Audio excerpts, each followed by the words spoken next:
Forumun gedişatında paralel olaraq ayrı-ayrı sahələrdə müxtəlif mövzular üzrə müzakirələr aparılır və bu müzakirələrdə dünyanın müxtəlif qitələrindən, müxtəlif ölkələrindən gəlmiş iştirakçılar var və hal-hazırda mənim yanımda da Afrikadan olan iştirakçı var. Biz ondan bu forumla bağlı gözləntilərini və fikirlərini öyrənəcəyik.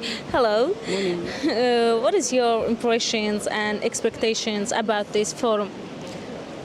As I'm from South Africa, we are following up on the SDGs. I'm expecting that the forum will take resolution that will help municipalities and cities to actually have the habitants that all communities can be safely, because we are facing the effects of climate change.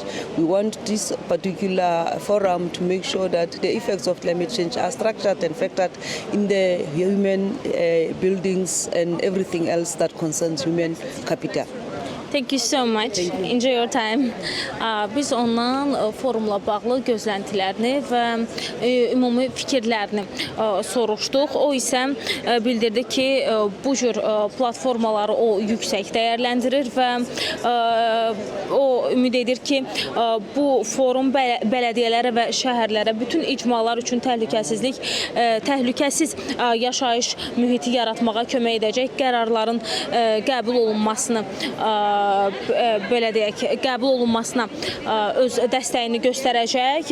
Çünki o bildirdi ki, hazırda Afrikada iqlim dəyişikliklərinin təsirləri ilə üz-üzədirlər və istəyir ki, bu forum iqlim dəyişikliyinin təsirlərinin düzgün şəkildə nəzərə alınmasını təmin etsin və bu prosesdə yaşayış binaları, insan kapitalı və insan həyatı ilə bağlı bütün məsələlər diqqət mərkəzində olsun. Yəni, dünya hamı üçün bərabər bir sahə, bərabər bir yaşayış imkanları olan bir yerə çevrilsin.